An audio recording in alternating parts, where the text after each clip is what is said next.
The following podcast has been brought to you by Banter Club.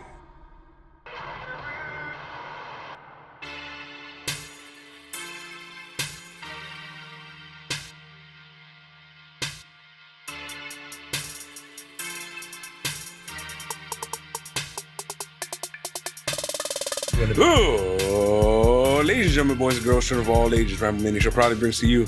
It is I, one half of the longest reigning tag team champions of the world, the Angel Death 6XL, joining me as always.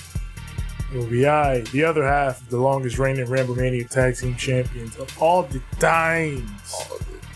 Former 8-time Ramblemania champion. It is I, TJ the Great. TJ the Great. Of course, we are the Banter Club. Of course, we discuss AEW Dynamite on the Hose Network. On the I've Got Hose. You know what they do. You know they out there. You know how they operate. In different area codes. It didn't play yesterday. Oh, damn. They didn't know what that meant on this particular Wednesday. Of course, before we get to the Dynamite, we got to get to the news items in and out and about the world of pro wrestling. So let's talk about a few things. Let's again start at the WWE. I guess they took a break on firing people, and they're in the business of re-upping, because now they have essentially given Pat McAfee a multi-year contract extension. He is going to be around for a while. He's happy there. They're happy with him, and it's definitely understandable. You got this guy. He brings his own name brand value to the company. He's great on commentary. Fucking Michael Cole is always singing his praises. I think Michael Cole said this: working with Pat McAfee is the most fun I've had in years, and you can tell. He can fucking wrestle. And you got a guy who can both commentate and wrestle when you need him to. Like, he can do either or. He's credible. He's cool. Like, Pat McAfee and WWE has been a very good relationship in terms of entertainment value. So, good for him, good for them. Yep. So, on the other side of that, in the latest step or chapter of the Sasha Banks and Naomi saga, it appears, according to PW Insider, that they have both been removed from the company's internal roster listings. Of course, we're still awaiting like the straight up confirmation from either party that they're gone, and it hasn't been given. But in this particular case, they're saying, Sasha and Naomi are essentially gone off the roster. Sasha and Naomi on their social media just have professional wrestler in their bios now. No WWE ties or anything like that. So it's looking like it may be over. It's looking like a fuck this shit, I'm out. Yes, indeed. They may have bounced. So we've talked about what their potential future paths could be enough. I guess at this point we'll just have to see what's left to be done and whether or not to pursue all that stuff. And also in terms of WWE departures, we had Paige, who we will now be calling Saraya. Paige here. Saraya here. Doesn't have the same ring now. Doesn't have the same ring. Man. It doesn't. Paige here was a magical thing. Yeah. And it's gone now. She's gone. Damn. She wrote a letter in the Players Tribune, a goodbye of sorts to WWE, and I read it, and she notes in it that she spent essentially her entire adult life as part of WWE. Like, she came here when she was 18 years old. Basically was working NXT, got called up to the main roster, was the youngest person to hold the championship ever, and again, spent most of her adult life, ups and downs, the entirety of her 20s, working in WWE, working that crazy schedule and that crazy lifestyle. And I gotta imagine having that as a big part of your life for so long, it definitely has to be a big change and something crazy to go through. So, you know. But she seems like she's got a good, clear head about it. She seems like she's ready to move on to new endeavors. So, yeah, shout out to Saraya. Shout out to her, man. I can't wait to see what she does next. Yes. It'd be good to see her pop up wherever soon enough. It's some good news. Mm-hmm. New Japan, they are bringing back cheering in small, tiny doses.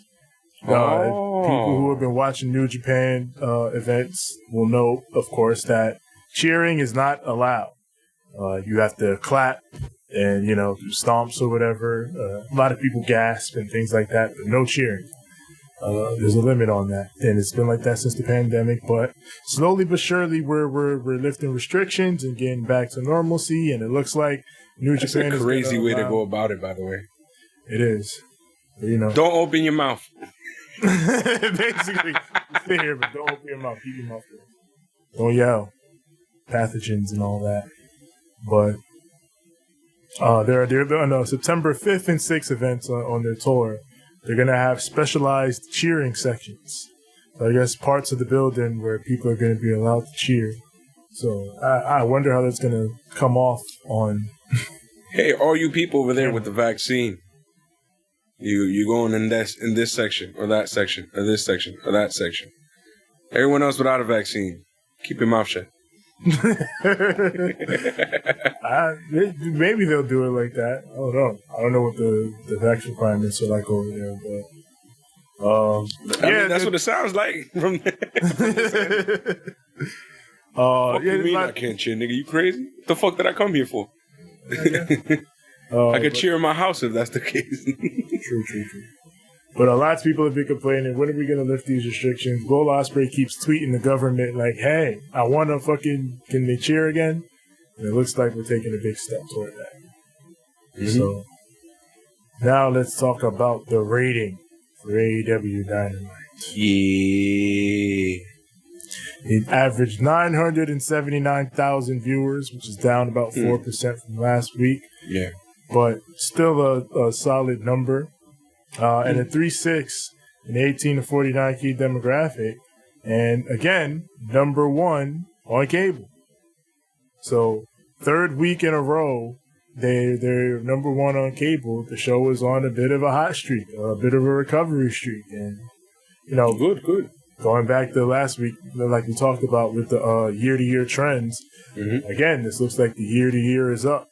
And now we're in that deep pocket where we're going to see how the company continues to move along now that a lot of the major competition and all that is out of the way. So, I mean, now you just got summer to deal with. Yeah. It is what it is then. Well. They lucky baseball is one of those sports that you just kind of flick back and forth to. Yeah, baseball viewership really picks up in playoff time. Yep, because during these games, you just kind of like go and check. Okay. And you click back. You go back to check right quick. Okay. You know what I'm saying? Right, that's baseball. All right, good. Until like shit starts ramping up, which is towards the fall. So y'all got all summer. Go nuts. Yeah. So hopefully we get some solid summer programming. I feel like the last 2 years have served up some solid summer programming on the AEW side. So hopefully we get some more of that this year. Fighter Fest is next week. Ah, yes. The fest in which men fight. Yes. Fight. Bootleg Fire Fest. Right. Except the event actually went right. So I don't know why it's been a yearly thing. Yeah, it's been a yearly thing. That's how successful it was. Yep. Damn, Fire Fest, you fucked up. Yeah. Fire Fest. What the hell's wrong with Fire. Did you finish seeing it? Yeah, I finished watching. Smart Beavis with the... he is the smartest of them. Yep. Well, in that case. Yeah. Yeah, because like they said, the smartest versions of Beavis and Butthead still aren't that bright. Yeah. Well, Tev, I just have one thing to ask you. Yes. Are you ready? I believe I am. No! I said, are you ready? I am ready. Then, for the thousands in attendance, and the millions watching at home, That is you. and because Jim Ross is back in the evening, for a man in a black hat. That's right, my God.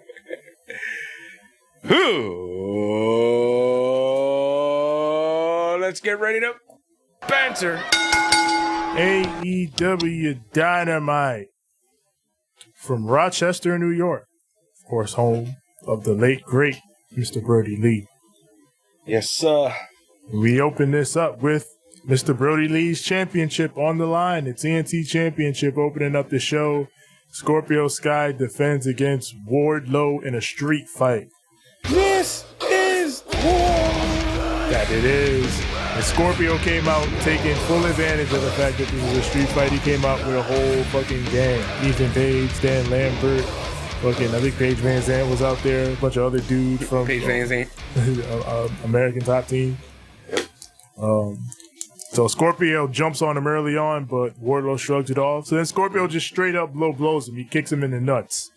He kicked him in the ding ding? He kicked him right in the ding ding, right in front of the ref, because fuck it, it's legal. I can do it. It is a legal tactic. Damn. And that just pisses Wardlow off. Wardlow's like, I'm going to whoop your ass now. He starts throwing him around outside the ring. He chases him down, but Dan Lambert interferes, and that distraction allows Scorpio and American Top Team to jump Wardlow for the heat. Then we come back from commercial break off that. Crowd's chanting, fuck you, Lambert. And now Wardlow's up top. We agree. Yeah, we agree. He ain't saying nothing this week, but we agree. Wardlow sets up for the Powerbomb Symphony, but American Top Team just rushes the ring, and they all jump him, and they all pay for it. One by one, Wardlow disposes of all these men, and then Scorpio cracks him with the belt, covers him for the 1, 2, he got him. No. Wardlow kicks out. Scorpio goes for the TKO, but Wardlow shoves him off into Dan Lambert. Then the straps go down, and the Powerbomb Symphony follows. Wardlow gets the win. Foot on the chest. 1, 2, 3. Relatively easy. Exactly how I feel like it should have been. Mm-hmm. And now we can reset their whole situation. We got the TNT title free from that whole situation. Oh, God. I'm not going to lie, though. It looked cool as fuck when Scorpio came out. With the whole gang. He looked cool with it, yeah. And it's like, damn, if Dan Lambert wasn't such a dick. They would have, if they would have just ended it when they turned him babyface, we would have been in a good spot with him, but yep, they fucked it. They should have just turned him babyface and had him not be degrading and annoying. Yeah. But I did like the whole vibe with everybody out there. I did like Scorpio with the leather jacket. You know what I'm saying? And the matching title belt to match with his tights. I like how cool he looked. He looked cool as fuck. But then, Wardlow came out here and said, he did exactly what he said he was going to do. He said, word, I'm going to treat them motherfuckers like they're security guards. You going to see? That's exactly what he did, too. Treated the men like they were security guards, whooped his ass, took that belt. Now we got interim AEW World Champion Jon Moxley in the back talking about his haters. Said the guys that want to see me fall, they think tonight is the night. They think Brody King is going to catch me off guard. Says, but I know Brody King. I did my homework. I know his friends and his enemies. Says tonight, Brody King is stepping into these waters, into the deep waters with the biggest shark in this game, the AEW World Champion. And he's going to see if he swims or drowns. So yeah, that's the main event for tonight. Brody King and Jon Moxley for the world title. Now, we got smart Mark Sterling and goddamn Tony Nese. They see Keith Lee in the back, and they present him with a class action lawsuit against Swerve Strickland. They want him out of AEW because this man is a betrayer. He is untrustworthy. You can attest to that, Keith Lee. He betrayed you. And Keith Lee is like, there were some trust issues, but me and Swerve are a team, and we are still winning. unlike you. Oh. Fucking Smart Mark and Tony Nese are all offended. And you want to talk about offended? Christian Cage and Luchasaurus come out. Oh my goodness. Would you look at Jesus? Jesus, I don't know why you allowing this man to work like this. This is out of control. This is disrespectful. God, you know damn well this shit ain't right. This is not right at all. Christian says, off the heels of Blood and Guts, it turns out that I am the cave that everybody's talking about. Says what? Everybody's wondering why Luchasaurus is aligned with Christian Cage. And then, you know what, I'll tell you. But before he can tell us, Matt Hardy comes out. I like this shit. Matt says, Christian, you are like the Michael Jordan of being an asshole. You just get better and better the older you get. Matt says, you know, he ain't wrong. He ain't wrong. He says, I've gotten to know Jungle Boy. Jungle Boy's my friend, and he doesn't deserve what you did to him. Nobody deserves what you did to him. And Christian's like, you think you know Jungle Boy like I know him, like Luchasaurus knows him? You know, Matt, you're starting to make your brother sound like the sober one in the family. Jesus. Come here. What would you... Look at this. Look. It don't make no sense. It don't make no sense. You gonna let him say all that shit? You can't let him say that. You can't let him say that. That's too... Your brother going through his own problem. Why this man out here starting shit, man? You know what I'm saying? Just starting shit. That young man has his own problem. Why the hell? That ain't right. This boy Who let this man in the building? Get this man. Get this man out of here. Beat it with Ed and 10 minutes. Jesus Christ. This man got to beat it like Michael Jackson. Matt says, I see what you're doing, Christian. Because I did the same thing myself. I took young, impressionable talent, and I used them to secure myself big paychecks. But, you know, I hate myself for doing that to Private Party and the Butcher and the Blade. And I'm not going to let you do it to anybody else. Yes, the Hiffle. Christian says, Matt, you know damn well you're a clout chaser. And you know your screw-up brother isn't the biggest failure in the family. You are. And Matt drops the mic and he wants to smoke. But he pays for it as Luchasaurus and Christian Cage beat him down. They take him out. They chokeslam him. Wouldn't you also be smoke adjacent, though? Nah, I would. If someone talking all that shit about your brother? That's facts. And then he try to insult you by insulting your brother? Facts. Like, you're going too far. I might get my ass, Jesus, but you're going to get these hands. I understand the type of time Matt was on. Now we got Tony with Jake Hager and Claudio Castagnoli. These are some real Americans right here, I tell you. Hell yeah. I am a real American. Unlike that bitch from... I forgot where he's from. Venice Beach. Yeah, Venice. Jake Hager fucking goes off. He's like, man, Claudio, you ain't as tough as me. You ain't as hard as me. You was never a world champ in Ring of Honor. You wasn't a world champ in WWE. You ain't gonna be a world champ here either. I'm undefeated in MMA. Fuck you. This shit felt like a super hot fire this record right there. Yeah. He just pulled up and said, beep, bop, bop, bop, bop, bop. Damn. When he said, you ain't as hard as me, fucking Claudio looked at him like, hey, yo. Yeah, like, pause. I don't want to be hard as you. That sounds little. Why are you hard in front of two men? I don't understand. Are you hard in front of Tony Schiavone? My Claudio accent is horrible. Sound like a Bond villain. Facts. That sounds terrible. Claudio says, man, just like last week, I'm going to get my arm raised while you get your arm wrapped. Because, you know, here in AEW, I'm undefeated. And, the wins count here. The records count. And, I'm going to go 3-0 next week. So good shit, Cesaro. I mean, Claudio. That was a good promo. Yeah, I like this. Short, sweet, to the point. Yeah, it was better than whatever the fuck was going on with Jake Hager. But I feel like they give him such shit to say at this point. Yeah, rock hard, Jake Hager. He's not as hard as me. And he got that like Mike Tyson voice. Yeah. I came out here to fight Claudio Castagnoli, you know what I'm saying? I got beef with the man, you know what I'm saying? I'm the greatest MMA fighter of all time, you know? A lot of motherfuckers don't come out here and recognize this shit. But the truth is, like, you know, my name is Dick Hager. Like, you know, you can't beat that, you know what I'm saying? I'm hard as fuck, you know what I'm saying? Claudio ain't hard. That motherfucker play video games. I don't play video games. Yeah. Unless I'm in it. We got the Butcher and the Blade versus Keith Lee and Swerve Strickland. God bless the Butcher and the Blade theme. God bless those themes. Yeah. God bless the bunny. God bless it all. The Blade will not bask in this man's glory. He refuses. No, but his fire is fiery. It's fiery, but you're going to have to earn the Blade. Fire. Oh. He slaps Keith Lee, does Blade, and Keith Lee takes him down. That's a mistake. Yep, whoops his ass. Then brings in the Butcher, and now it's a hoss fight.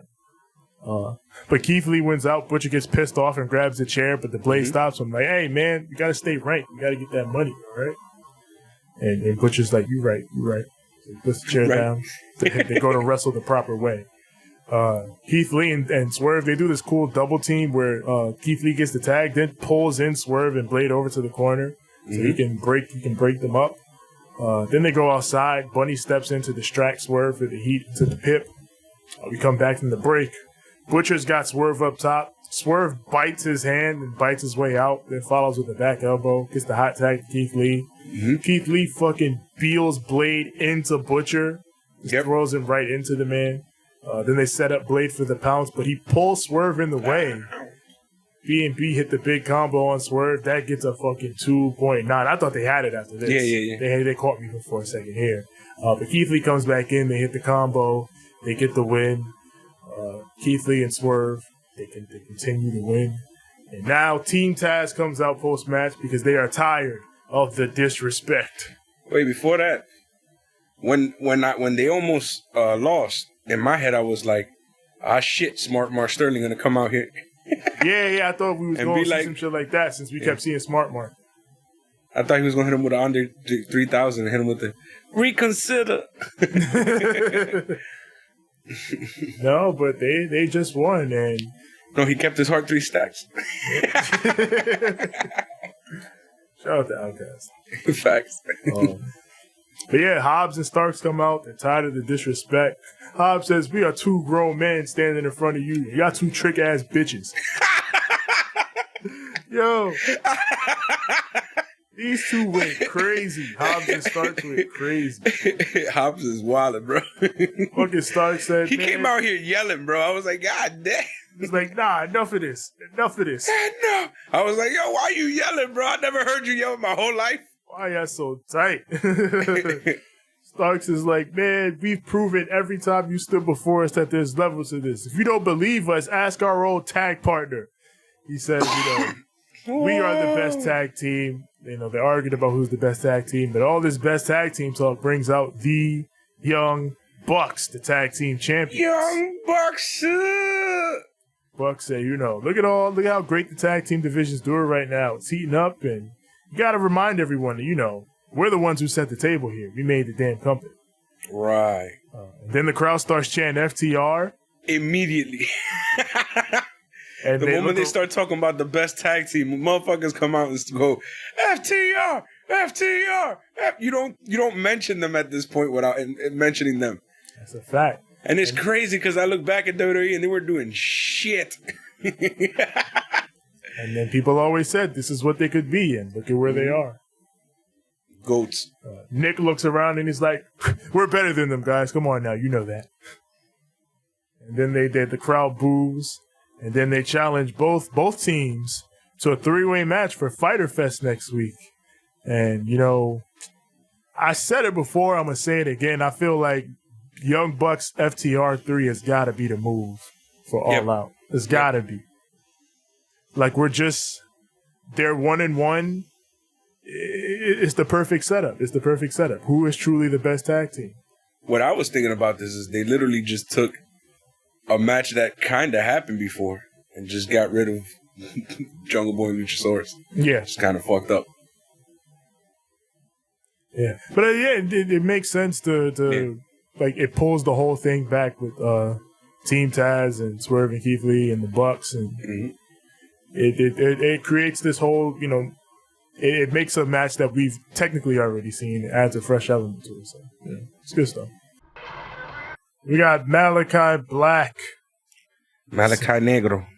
Or Oscuro. We're going to call him Malakai Oscuro. Malakai Oscuro. I got a Papa John's commercial. Okay. He says he envies Jon Moxley's decisions, the path of violence that he has chosen. But he says, you know, you may think you know violence, Jon Moxley, but Brody King tonight will show you violence far beyond the physical realm of pain. What? Let me ask you a question, Mr. Malakai. The fuck is you talking about? What the fuck you talking about, man? Talking some, you know, some spooky shit. I am vengeance. Shit. I am the night. I am Malakai. That name sounds hella Amish now. Malakai? Yeah. Think about it. Yeah, I suppose.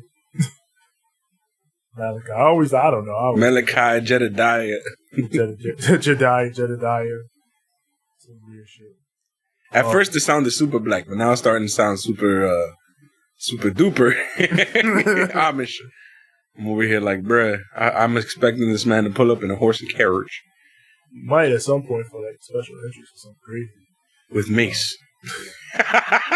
And Cameron. And Jimmy Jones. I don't think they cool like that. Mamacita. Mi señorita. And we gonna ride. We got Eddie Kingston. Oh, shit. This man comes out. He says, you know, talk to Tony Schiavone.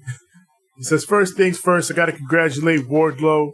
Mm-hmm. I got to congratulate the team that won Blood and Guts. You know, everybody did good. You know, even you, Claudio, congratulations. See, I'm growing up, man. The way he said, I got to congratulate Wardlow, Paul, and then he paused.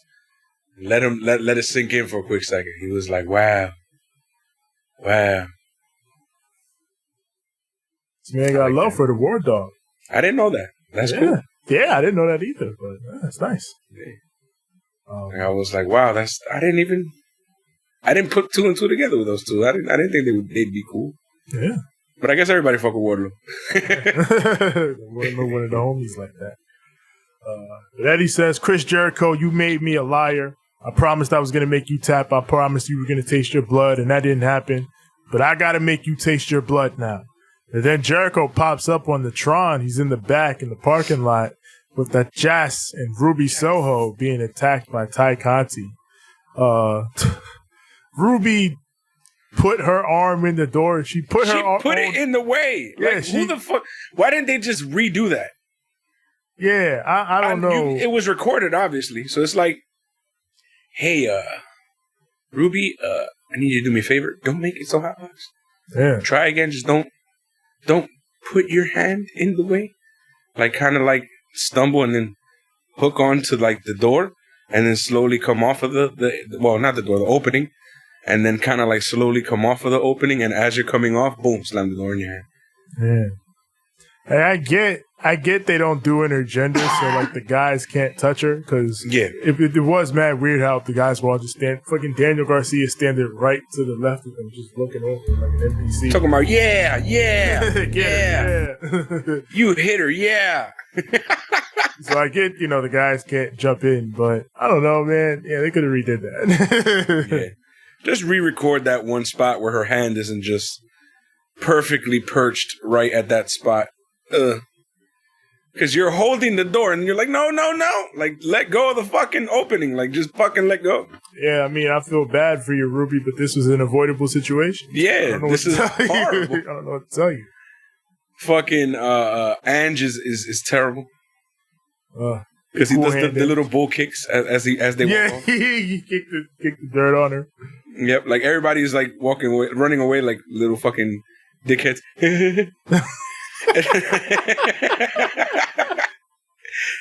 They fucking scamper. That's not a word that I use often. Fucking they fucking scamper, and then fucking Ange at the end just. Just very, very befitting of some fucking sports entertainers. I'll tell you. Oh, fucking bullshit, bro. Ty Conti is hilarious too because she runs off like, what are y'all doofuses? Right? It's committed assault and then act like we did graffiti or some shit. Oh, but God. Terrible. Now we got the Dark Order. Dark Order comes down to the ring. I'm happy to see the Dark Order, but at the same time, man, it's like it's depleted. No Grayson, it's depleted, bro. It's no Allen Angels, no Five, no Colt Cabana. But with Colt, the Colt is good though. Colt is good. Yeah, no, they said Colt is gonna probably end up in Ring of Honor, which that's where I would put him. That makes sense. So, Johnny Hungy's got the mic. He says, "Rochester is Dark Order country." And he gives the mic to Evil Uno, who has an announcement. He says, I'm thinking about a lot of things over the past few months, and I just want to say, the 6 of us are here to stay. Dark Order forever. It's one of those, we ain't going nowhere type promos. And then he gives the mic to Brody Jr. But QT Marshall. God damn it. And for those of you who watch Dark. For those of you who watch Dark. QT Marshall has been getting hurt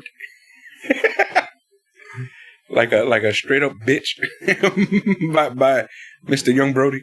Yes, -1 does not take any of this man's shit. Even here, as QT Marshall starts to talk his shit, our boy Brody tries to run up to him. Right, Brody was ready to whoop his ass right then and there. Who is it holding him back? I forgot. I think it was 10. Oh, God. QT's like, listen, I get it. Your father is a legend. Yes, Brody Lee was a legend. He beat me in minutes in his first match here in AEW. But you know what? I think you take after your mom, Brody Jr. And Brody. Let me at him. Facts. I'm just watching the footage right now of him, I think, riding one of QT Marshall's people. like a horse. Right. And then he pulled down QT Marshall's pants, and QT Marshall ran around the ring with his pants down at his ankles, and then got speared by 10. And it's more QT getting worked out here. QT says, I left my friends in the back. So how about you get your friends out of here and we can go one-on-one right now? But Hangman Page's music hits and the cowboy comes out like, man, it's about time you get your ass whooped. That's what's going on here. So he hits the ramp. They knock QT around in the ring. Fucking Dark Order all jumps him. He gets laid out. And then Uno gives the mic to -1. He's like, QT, I'd pin you right now, but I'm going to wait until I'm 18. And then mic drop. Fucking the whole time he's talking, Hangman Page is outside, damn near brought to tears. Yeah. Just, I ain't crying. Who's crying? Not me. Good. He's doing one of those.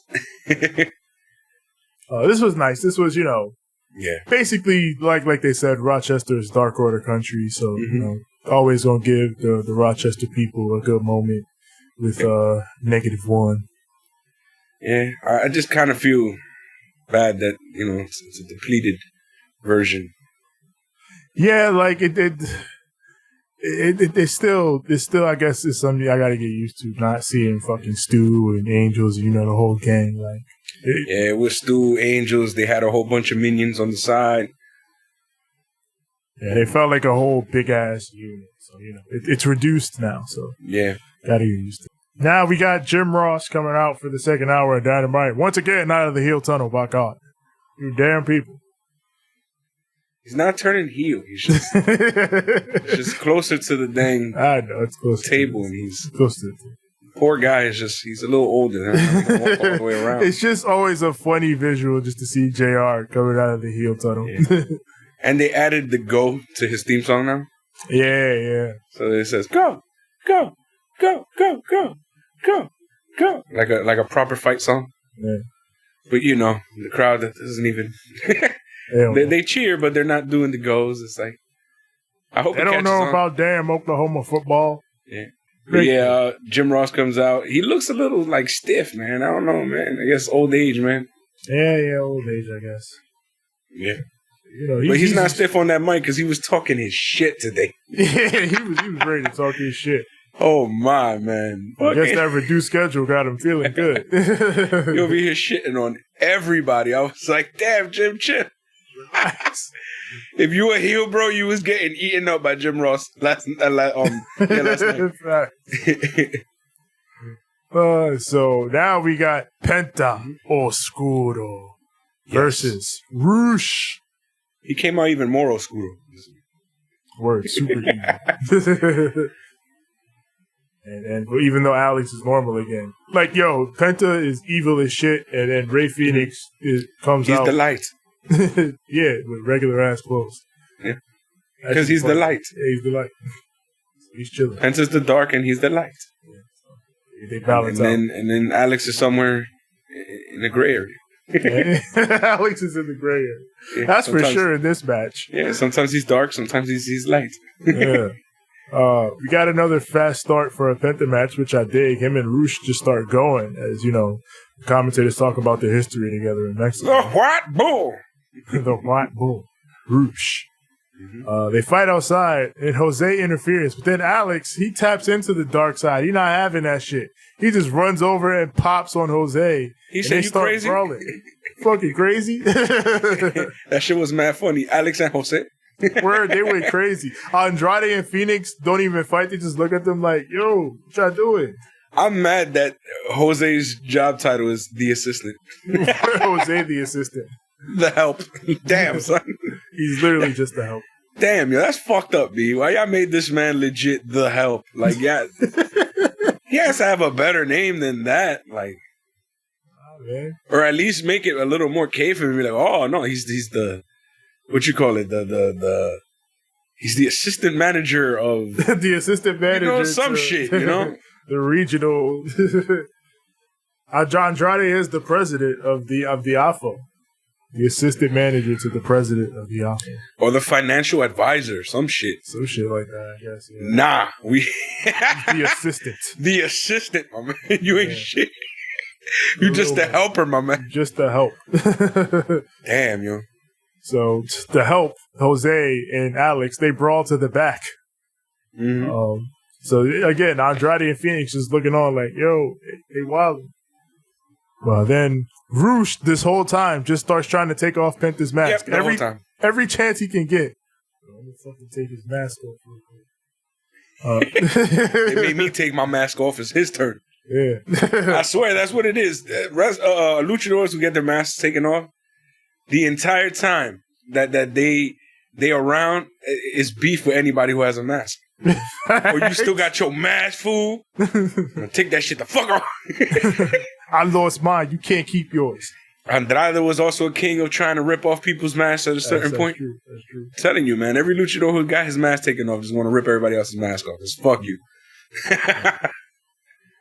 Fucked up out here, man.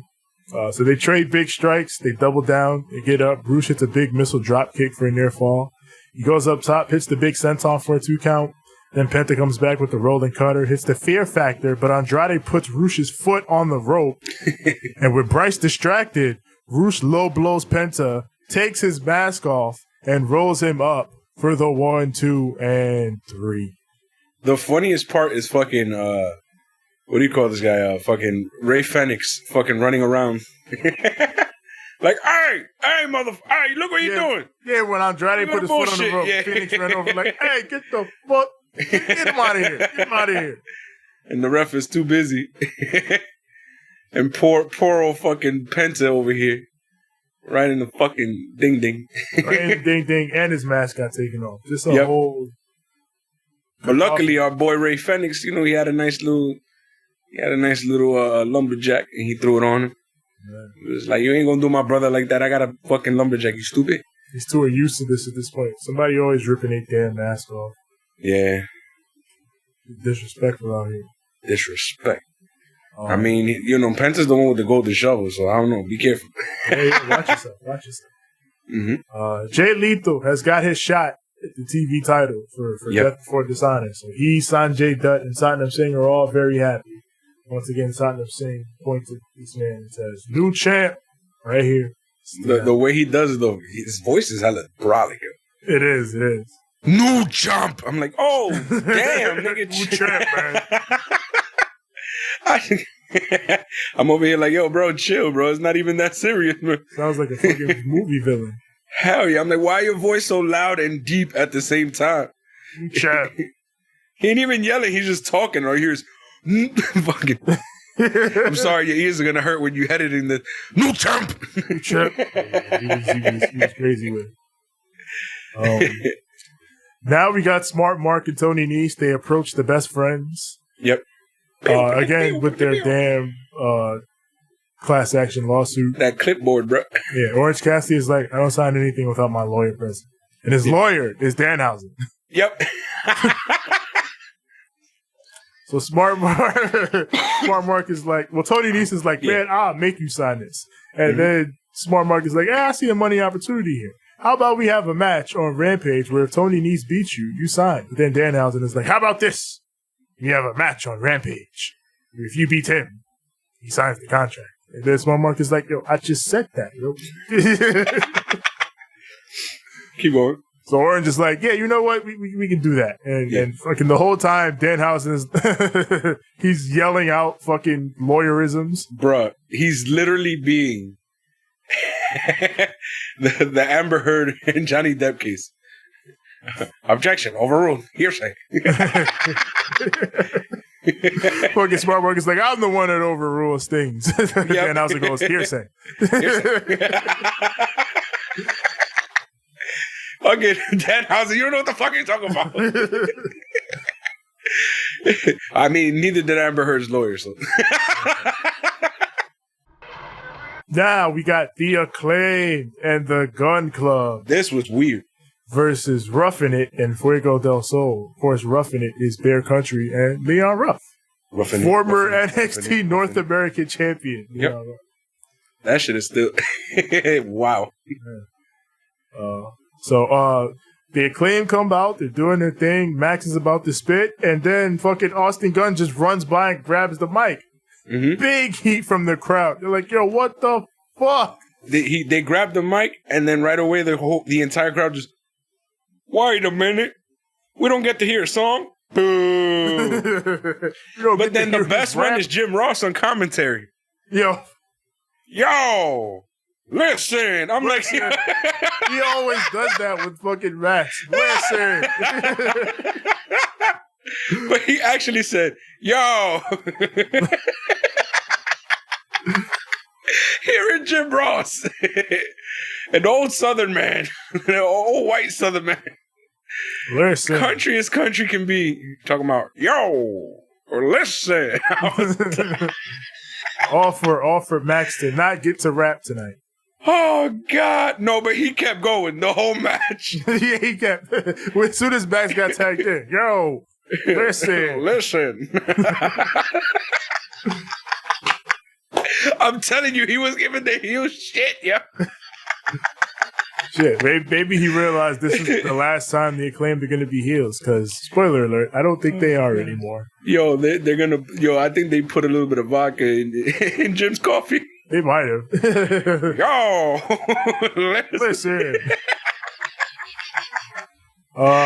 Jim is wildin', bro. Fucking Excalibur is like, Anthony Bowens magically recovered from his injury last week. And Taz is like, hey, you never know. He could have had stem cells injected or something. You know what I'm saying?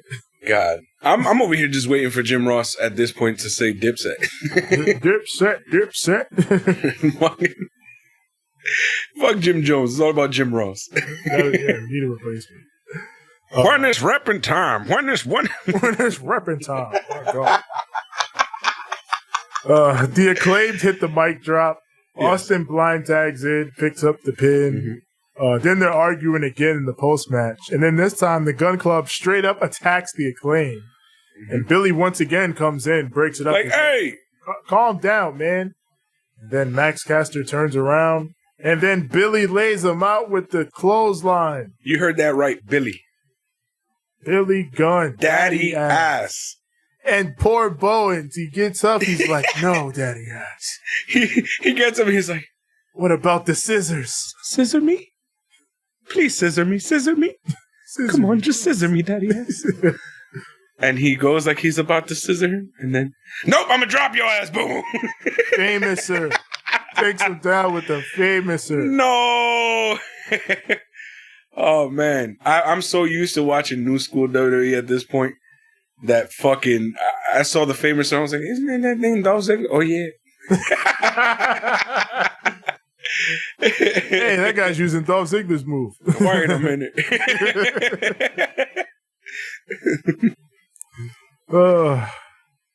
Waiting to see he pins people with it. Scissor me, daddy. No. No more scissoring from daddy ass. I'm mad that when they was knocked out, the fucking, I think it was Austin Gunn who went and scissored. Right, he scissored the corpse of Anthony Bowens. Yep, the corpse. Absolutely the corpse, yep. And then they played the Gun Club's theme.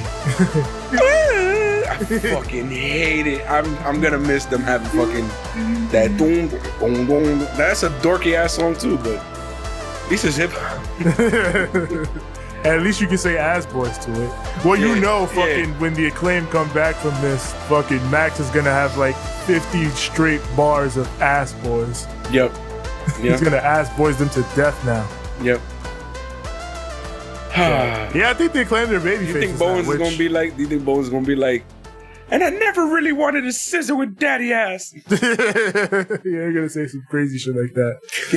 Yeah, but I think they claim their faces now, and I think that's the right call, honestly. Yep. Because the crowd fucking loves. And clearly, when fucking Austin took the mic away from Max, the crowd was like, "Nah, how fucking dare you?"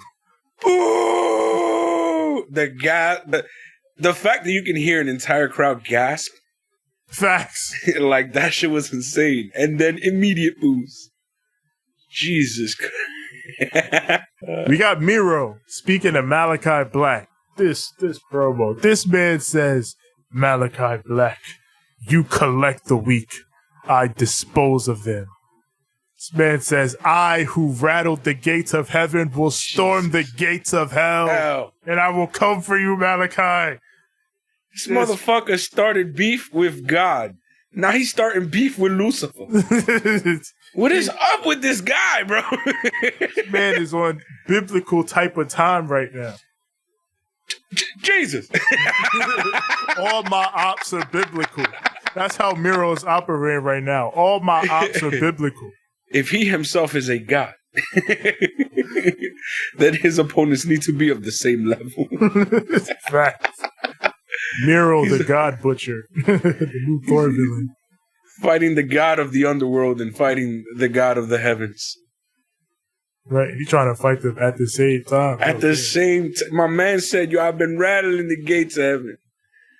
And I'm going to pull up to hell and whoop everyone's ass.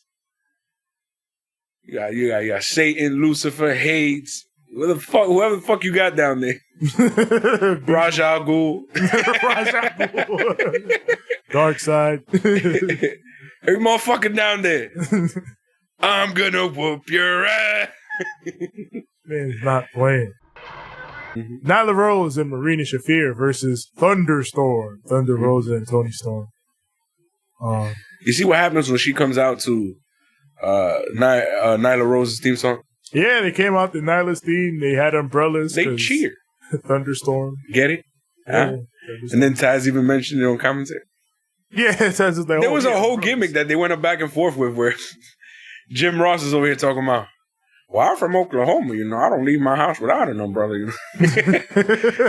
Taz is over here like, I know, that's why I fed you the line. You know that, Taz? He's like, yeah, I fed you a line, my nigga. The fuck? That's the fun. Fucking. Stepping on my joke, JR. You know about him, brother. You know ThunderStorm. You get it. You know what I'm trying to say? Come on, you know. And he's like, yeah, I know all about him, brothers. I live in Oklahoma. We have a lot of storms. I don't leave my house without him. No, dude, you should know this, man. You should know, Taz. What are you talking about? Fam, it was a joke. You were supposed to go along with it. You were going with it at first, and then you fucked up. It went sideways on me.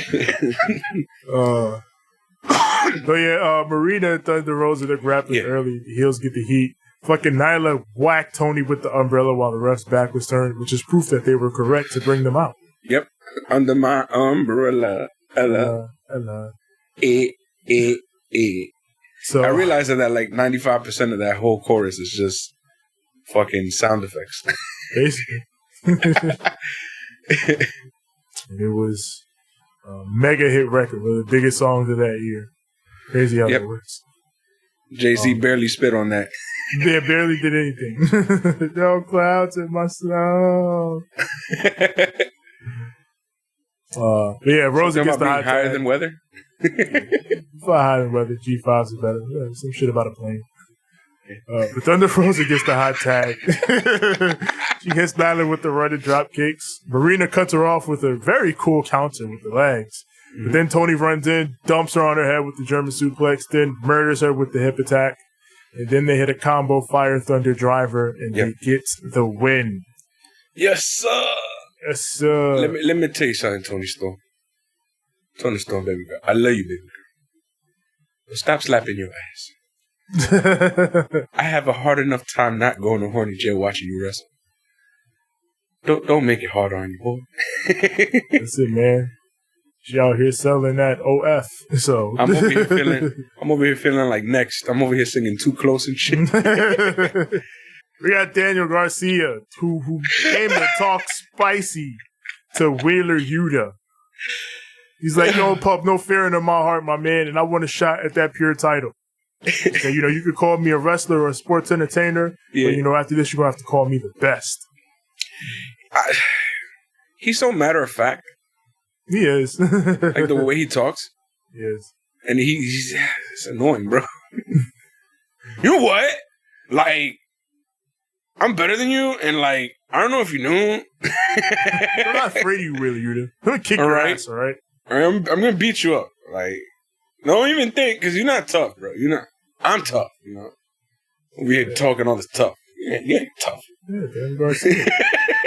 I hate people who talk like that. It's mad condescending. Like, get away from me. Now we got Tony with Jade and the baddies. Yes. Jade is like, Stokely, what the hell is going on? First, she's immediately, Tony, cut the shit. Stokely, what the hell is going on here? And then Stokely is like, hey, listen, man. If AEW can have interim world champions, then I feel like we should be able to have interim baddies. And then he brings in Layla Gray. It's like, it only cost me $1,100 to get this girl from, trying to whoop your ass to trying to save your ass. I count the numbers. 3 is stronger than 2. And, there's this saying that they say, they meaning me, to trust the process. And then Jade is like, all right, if she messes up Stokely, that's your ass. And then she walks off. He's like, hey, come on now. He's like, come on, though. We gonna talk. And then he leaves, and then... He tried to put his arm around this girl. And she was like, get the fuck. We ain't talk about all this, man. Like, we ain't cool. Like, you paid me money. I did my job. This is work. It looks like there's been enough talk. Oh, shit. It's time for the main event. Hell yeah. AEW Interim World Championship on the line. Brody King takes on the champ, John Moxley. But yeah, Brody takes Mox down with a stiff right hand. He's beating him around the outside. Mox tries to come back, but Brody just floors him with these big-ass monster chops, and he carries him out throughout the break. We come out. Mox comes back, hits Brody with the big King Kong lariat, but Brody pops him right back with a pile driver. That gets a near fall. He takes him into the corner. Fucking tries the same way he beat Darby, pulls him up in the choke and tries to fucking put him out new style. Did he know that this is Moxley? He does that to himself. Yeah. Mox was built for this. Like, Darby's crazy, you feel me? But Darby is crazy in a sense where, like, he'll literally take the L to continue.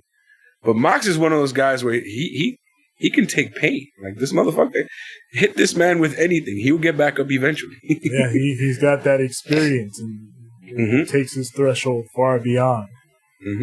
So he hits him with a senton and goes for a Fire Thunder driver, but Mox reverses, hits the paradigm shift out of almost sheer desperation. And then he goes for the MMA elbows, but Brody's fighting him off. Then he slams him.